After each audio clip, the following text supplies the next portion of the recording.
They said Adrian Blackwood was not like other men. Some swore he was the devil's own son, born with fire in his veins and shadows in his eyes. Others claimed his family's wealth was built on blood sacrifices, that the Blackwood name itself was a curse. No one spoke of him loudly for fear that even the walls had ears. And yet, he was the man Princess Sophia Grey was destined to marry. Sophia had been raised within palace walls, a girl of grace and quiet strength. To her people, she was the pearl of the kingdom, admired for her beauty, cherished for her kindness. She loved books more than jewels, laughter more than power. To her, the world had always felt safe, predictable, hers to shape. Until the day her father shattered that illusion. "You are to be married," he said, his crown set aside, his voice heavy as if weighed down by chains. Sophia blinked, unsure she'd heard him correctly. Married? To whom? The silence stretched until his answer fell like thunder. To Adrian Blackwood. Her chest tightened.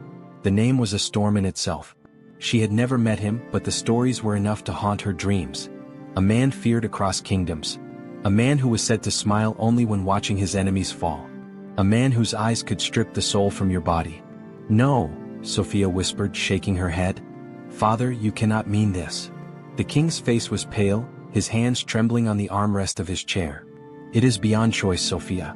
This marriage is the cost of peace. If we defy the Blackwoods, our kingdom burns." His words pierced her like blades. "Peace? At the price of her freedom? Her life?"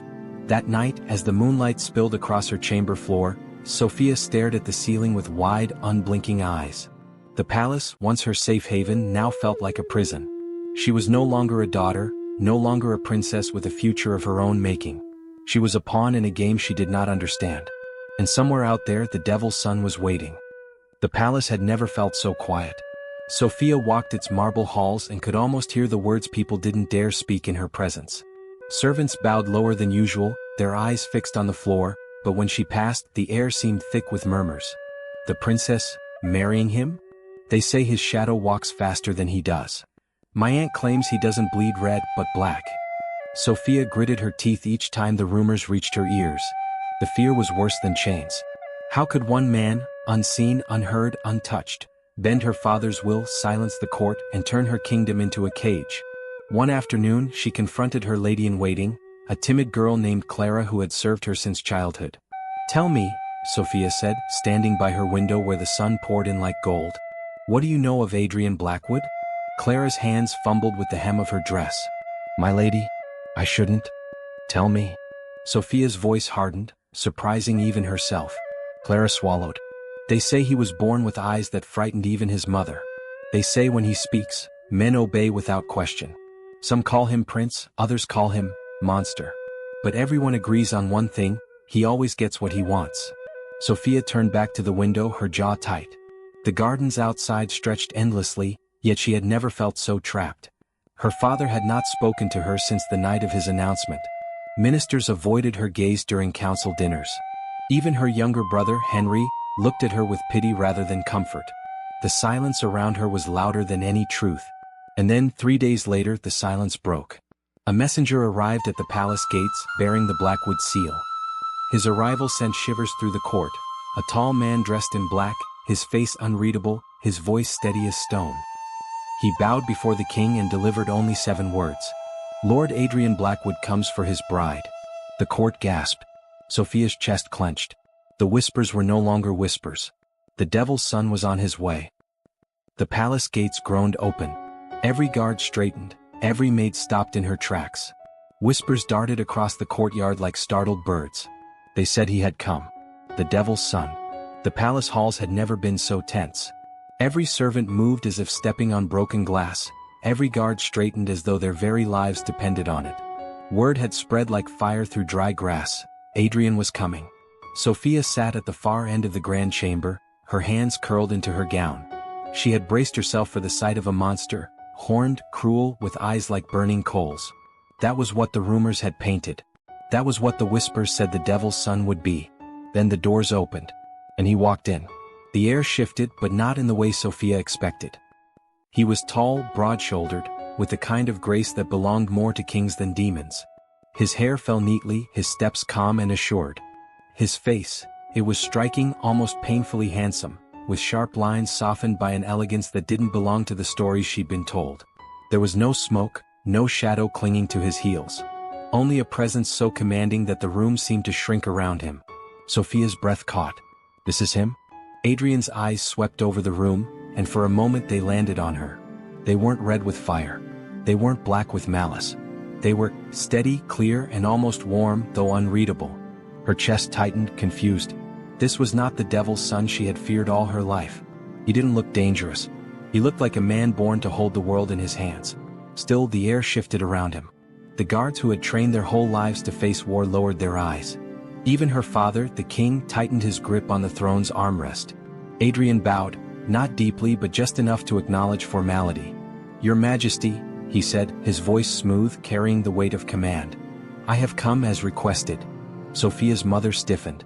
Her father forced a smile, but his voice trembled as he replied, "Welcome, Prince Adrian. The palace awaits you." The room still hadn't recovered from Adrian's entrance when the king rose from his golden seat. His voice cut through the silence, deep and commanding. "Today," he declared, "marks the beginning of an alliance unlike any other. My daughter, Princess Sophia, will be joined in marriage to Adrian, the son of Blackwood." The words landed like thunder. Gasps erupted across the chamber. Some courtiers lowered their heads quickly, others stole frightened glances at Adrian, but none dared speak. Sophia's heart stopped. Her blood roared in her ears as if the world had tilted beneath her feet.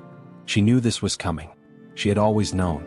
But knowing and hearing it aloud before the eyes of the court and the gods themselves were two very different things. Her fingers dug into her dress, hidden from sight, the fabric wrinkling beneath her grip.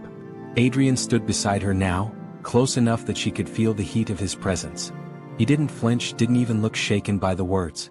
Instead, he inclined his head slightly, as though this had always been his destiny, as though he had been waiting for this moment his whole life. Sophia's throat tightened. Her father's words echoed inside her skull. "Wife, bride." Her mind screamed in protest, but her lips stayed sealed. She could not speak, not here, not now. She couldn't shame her family, couldn't bring ruin to the throne. And yet, when she dared a glance at Adrian, her breath faltered. He wasn't gloating. He wasn't smirking. His gaze was lowered, thoughtful, almost gentle, like he could sense the war raging inside her. That somehow unsettled her more. Because how could the devil's son look at her that way?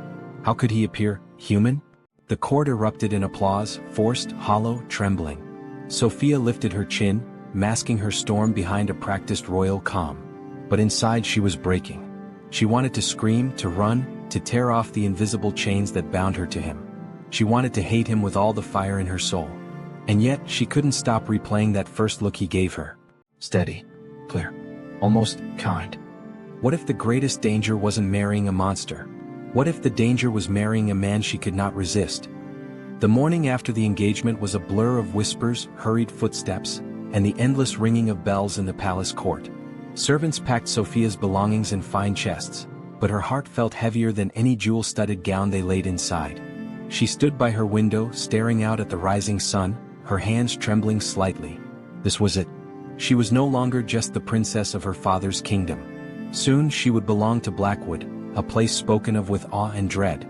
When the time came, Adrian was waiting for her at the palace gates. His carriage gleamed black and silver, horses snorting impatiently as though they too carried the weight of a cursed destiny. "Are you ready?" he asked, his voice low, surprisingly gentle. His eyes searched hers, not demanding but almost reassuring. Sophia gave a small nod. She didn't trust her voice to hold steady. The journey from her father's palace to Blackwood lands had been long and heavy with silence. Sophia sat in the carriage, her hands clasped tightly in her lap. The farther they traveled, the more the air seemed to change. The warm light of her childhood kingdom gave way to misty skies and towering dark pines that lined the winding roads. Blackwood was beautiful, yes, but in the way a storm was beautiful. Strong, unpredictable, and waiting to swallow you whole. And then at last the palace came into view. It was magnificent, towering into the gray sky like a fortress carved from onyx. Its spires touched the clouds and its gates bore the Blackwood crest, a coiled serpent wrapped around a sword. When the grand gates of Blackwood Palace opened, Sophia's breath caught. The palace rose against the fading twilight like something carved out of shadow and silver. Its spires pierced the sky and its walls, black stone wrapped with ivy, glowed faintly under the torchlight. She had heard of it all her life, but standing before it was different. It looked alive. Adrian, seated across from her, had not spoken much during the ride. But when the carriage door opened, he turned to her at last, his tone warm, gentle. "Don't be afraid," he said. "This is your home now too." Sophia's heart wavered. The way he said it sounded sincere, so different from the dark rumors she had grown up with. But sincerity was dangerous. It could soften her resolve. Inside, the great hall was aglow with candles and golden fire. Nobles of the Blackwood court stood waiting, men in rich velvet, women adorned in heavy jewels. Their eyes turned to her in unison, some curious, some doubtful, others sharp with quiet calculation. At the far end, on a high seat draped in crimson, sat Queen Helena of Blackwood, Adrian's mother. Her beauty was striking even in her age. Her presence filled the hall before she spoke a word. "So this is the Princess of Ilaria," she said, her voice cool yet edged with amusement. "The bride who will bind our kingdoms." Sophia lowered into a practiced curtsy. "Your Majesty." The Queen's eyes lingered on her, unreadable. "Pretty," she murmured, just loud enough for the hall to hear. "Let us see if there is strength beneath the beauty." The words stung, though Sophia kept her face serene. Dinner was a grand affair. The long table stretched endlessly, heavy with silver platters of roasted pheasant, glazed fruits, dark bread and rich wines. The nobles feasted, their laughter rising and falling like a wave. But beneath it all, Sophia felt the tension. Every glance weighed, every whisper sharpened. Adrian sat beside her, tall and graceful, speaking politely when required. Unlike the others, he showed no effort to flaunt or boast. When Sophia grew quiet, overwhelmed by the stares of the court, Adrian leaned closer and whispered so only she could hear. "They will test you. Don't let them see fear." His words were not unkind, they were warning, almost protective. Still, the Queen did not make things easier. At one point she asked, with a slow smile, "Tell me, Princess Sophia, do you believe the stories about my son? That he was born of something other than man?" The hall fell into silence. Every noble leaned forward, hungry for her answer. Sophia's throat tightened, but then something within her, something small, quiet but determined, rose to meet the challenge. She lifted her chin and said, "I believe rumors are made by those who fear what they do not understand." The silence broke with a ripple of murmurs. Some smirked in amusement. Others looked surprised. For the first time that night, Sophia saw Adrian smile. A real smile. And though the Queen's gaze remained sharp, there was a flicker, brief but clear, of approval in her eyes. That night, when Sophia was shown to her chamber in the Blackwood Palace, she lay awake staring at the carved ceiling. She had survived her first test. But she knew there would be many more. And in the quiet of the night, as the wind pressed against the high windows, she whispered to herself, "I will not be broken." The morning sunlight spilled across Sophia's chamber, illuminating the carved ceilings and the rosewood furniture with a gentle warmth. The Blackwood Palace felt alive, each hallway echoing with the quiet rhythm of daily life. Servants moved gracefully, whispering softly as they attended to their duties, and the faint scent of jasmine and polished wood lingered in the air. Sophia rose from her bed, brushing her fingers over the soft silks of her gown. She walked to the balcony, looking down at the gardens below. Fountains glimmered like liquid crystal, roses bloomed in perfect clusters, and the air carried a faint melody from somewhere deep within the palace. A harpist, perhaps, hidden behind the hedges. She had imagined Blackwood as foreboding and cold. Yet now, seeing it in the soft morning light, it was beautiful. Almost too beautiful, as if its elegance masked secrets behind every gilded door. When Adrian arrived to guide her to breakfast, he moved with that quiet, effortless grace she had already come to notice. He greeted the servants politely, acknowledged the courtiers with a subtle nod, and then offered his arm to her. "You're becoming accustomed to it?" he asked softly, his eyes on hers. Sophia shook her head. "It's different from anything I've known. I still feel like a visitor, not a part of it." Adrian's lips curved into a small smile. "You will belong here soon enough. You have the courage for it, I've seen it." Breakfast was served in a sunlit hall, the table laden with delicate breads, fruits, and warm pastries. Yet even in this serene setting, Sophia felt the court's eyes on her. Some gazes were curious, others skeptical, and a few subtly sharp, testing her as though her every word might reveal her worthiness. A young noble approached her at one point, bowing slightly. "Princess Sophia," he said smoothly, "I hope you find Blackwood agreeable. Though I warn you, some here are not as welcoming as they appear." Sophia met his gaze steadily. "I've learned that beauty can hide many things," she replied calmly, recalling her mother's words about life beyond Eldoria. The noble blinked as if surprised by her poise and stepped back. Adrian, standing beside her, gave her a quick, approving glance. She felt a quiet reassurance in that look, a subtle reminder that she wasn't entirely alone in this intricate palace. As the day progressed, Sophia explored the corridors, discovering hidden alcoves, sunlit libraries and shadowed stairways. The palace's beauty was undeniable, but whispers followed her. Soft words she caught from servants, quiet conversations drifting through doors left ajar. Words of doubt, speculation and veiled caution. And yet, amidst the uncertainty, she began to recognize her own strength. She could stand tall, speak with composure, and meet the eyes of those who doubted her without faltering. A flicker of pride warmed her chest, and she realized that Blackwood would not simply mold her. She would learn to navigate it, and perhaps even command it. That evening, as the sun dipped below the horizon, Adrian escorted her back to her chamber. They paused in a quiet garden, lanterns casting golden pools of light among the flowers. "You are braver than you think," Adrian said, his voice low, almost a whisper, carrying the weight of sincerity. Sophia looked up at him, catching the honesty in his eyes. "I don't know if I feel brave," she admitted. "But I will not be broken." Adrian nodded, as if confirming a truth he had already known. "Then you are stronger than you realize." As Sophia entered her chamber, the sounds of the palace settling for the night surrounded her, distant laughter, the trickle of fountains, the rustle of silk against marble. She lay on her bed, staring at the ceiling, and for the first time she understood, beauty could be power and power could hide danger. And Blackwood, for all its elegance, was a place that doesn't patiently for those who dared enter. The next day the court and nobles tried to secretly test her. Sophia passed, and that angered the nobles, including Adrian brothers. At night, the moon hung low over Blackwood Palace, spilling silver light across the gardens. Sophia's footsteps were quiet as she followed Adrian through the hallways, the soft click of his boots the only sound beyond the distant ripple of fountains. Tonight, for the first time, she would share a room with him. A precaution, Adrian said, though his tone hinted at something deeper. The Blackwood court had never been openly hostile to her, yet the tension of the evening lingered like a shadow. Whispers still drifted through the corridors, and Sophia could feel the weight of the nobles' eyes, even when none were present. Something was stirring beneath the palace's elegance, something dangerous. Adrian led her through a corridor lined with tapestries depicting the Blackwood lineage, kings and queens carved in threads of gold and crimson, their eyes seeming to follow her. "You've done well today," he said softly, glancing at her. "The court will try again tomorrow. Or the next day. But for now, you rest." Sophia's chest tightened. "They don't hide their intentions," she murmured. "I can feel it, the way they watch, the words they leave floating in the air." Adrian's eyes darkened, and for a moment he looked less like the kind, elegant man she had met and more like the forceful figure whispered about in rumors. "They are dangerous," he said quietly. "More than you know. That is why, we must be careful. Always." They entered a room high in the west wing, richly appointed yet warm.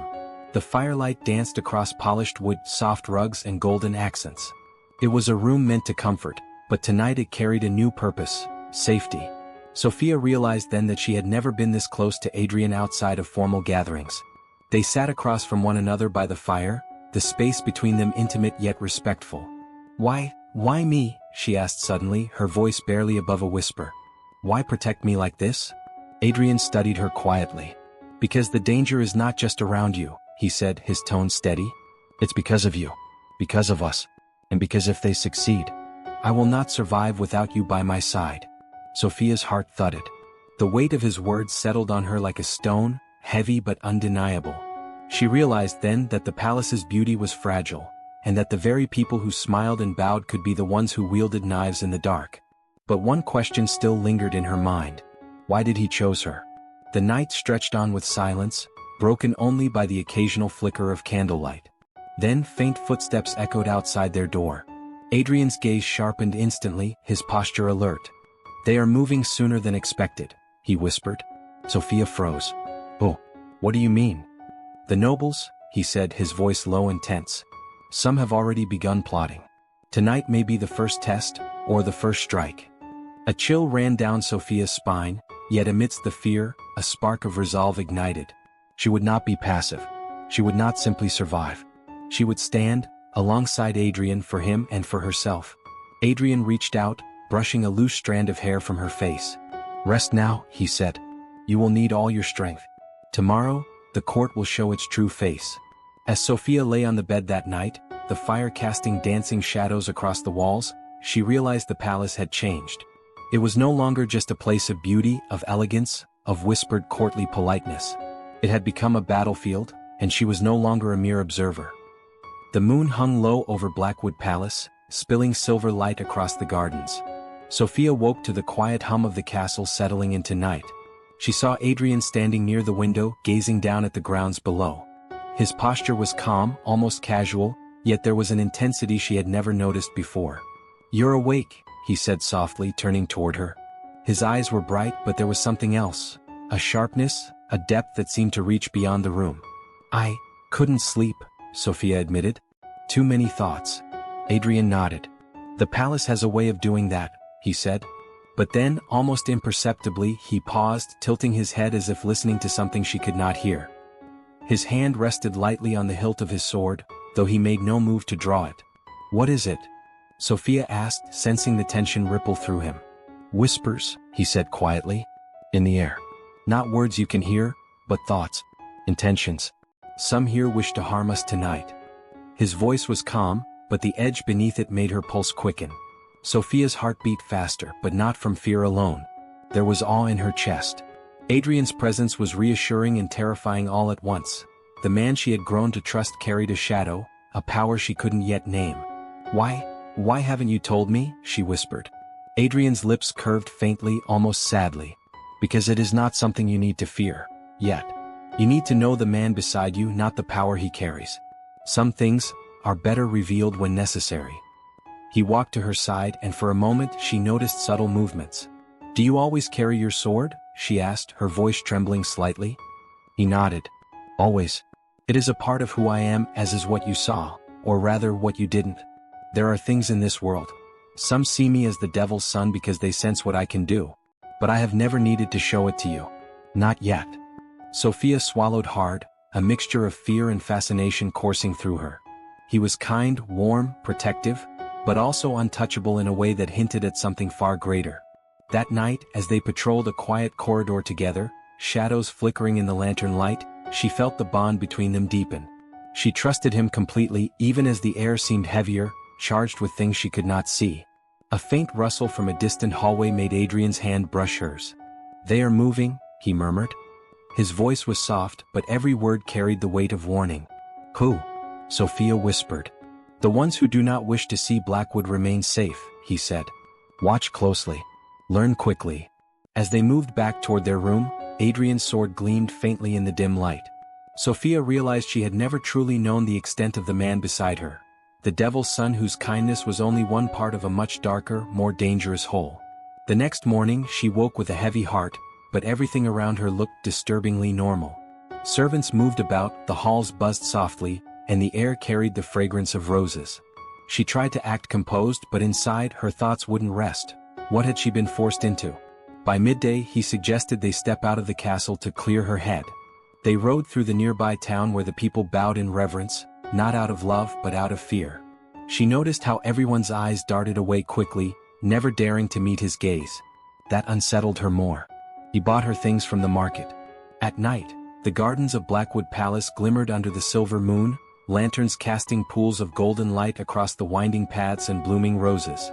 Sophia walked beside Adrian, her fingers brushing her gown nervously as she tried to calm her racing thoughts. "You've been quiet tonight," Adrian said softly. His gaze was calm, reassuring, yet there was an intensity in his eyes that made her pulse quicken. "Tell me what's on your mind." Sophia shook her head, unable to speak. The air felt charged, almost alive. She sensed something in the shadows, a presence she couldn't name. Before she could even ask, a rustle erupted from the hedges. Her eyes widened as 20 figures emerged, moving with coordinated precision. Their faces were masked, their movements fluid and predatory. Adrian's body tensed, but his voice remained calm. "Stay back," he said quietly. Sophia froze, unable to move as the attackers advanced.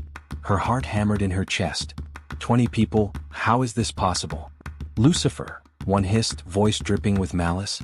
"You cannot hide from us." Then it happened. In an instant, Adrian's movements changed. faster, sharper, fluid beyond human comprehension. The attackers lunged in perfect synchronization. Adrian's sword flashed in the moonlight, intercepting strikes that were impossibly fast. One tried to flank Sophia, but Adrian anticipated it before she even noticed, moving her behind him in one fluid motion. Another came from the shadows, dagger swinging, and Adrian, without a word, disarmed him with a flick that made her gasp. Sophia stood frozen, her mind racing, heart pounding, still trying to process what she had witnessed. 20 attackers had descended upon them in perfect coordination, yet Adrian had moved through them like a storm, faster than the eye could follow, every strike precise, every movement controlled, almost unreal. Sophia's breath caught. She could only see shadows of him moving among the attackers, sword arcs cutting through the night, bodies falling before they could touch him. Her mind reeled. He could hear their thoughts, anticipate every strike, even know what she was thinking. You can hear them?" she whispered, voice trembling. Adrian's eyes met hers for a brief moment, and she realized the terrifying truth. He could hear hers too. Every fear, every thought, he knows it all. "Yes," he said quietly, voice calm but carrying immense power. "And I will protect you." She had only seen shadows of him in motion, arcs of silver flashing in the moonlight, bodies falling, attackers silenced before they could reach her. And all the while, he had known what they would do. He had known her thoughts. Every fear, every question, every trembling heartbeat. He could hear it all. Her chest heaved. She was in awe, terrified, and utterly shaken. I trusted you," she whispered, "but this?" Adrian sheathed his sword slowly, the elegance and warmth of the man she had begun to trust returning, yet the air still hummed with his terrifying power.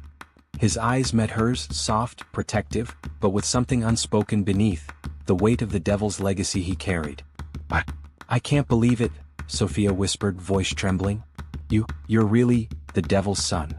Sophia's thoughts tumbled, a mix of fear and fascination. She could not look away, could not comprehend the power she had just witnessed. The beauty, the elegance, the terrifying force, it was all one man. Her legs shook, a mix of awe, fear, and fascination coursing through her. The man she had begun to care for, perhaps even trust, was capable of unimaginable power. And yet, in his presence, she felt the faintest thread of calm, as if, somehow, his control over the chaos extended to her very heartbeat. Adrian tried to reach for her hand, to calm her down, but Sophia stepped back, unable to move closer, unable to speak further. The shadows of the garden seemed deeper now, more alive. And she knew with a chilling certainty that the world she had entered, Blackwood, Adrian, the whispers she had dismissed, would never be safe or simple again. She swallowed hard. If this is the man I love, can I truly trust him? Adrian turned away, surveying the darkened paths of the garden, vigilant even in the aftermath. The night held them both, beautiful and dangerous, serene and deadly. And somewhere in the silence, Sophia felt the first real weight of the Blackwood court.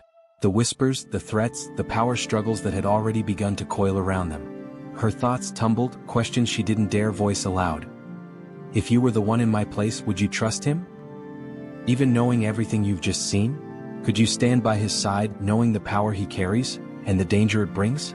The moonlight danced across the sword he still carried, a reminder of the force lying beneath the calm. And Sophia knew the answer was not simple. The night was far from over, and so was the story.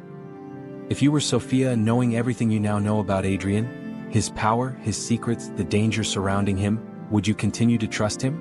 Or would you run from the man they call the devil's son?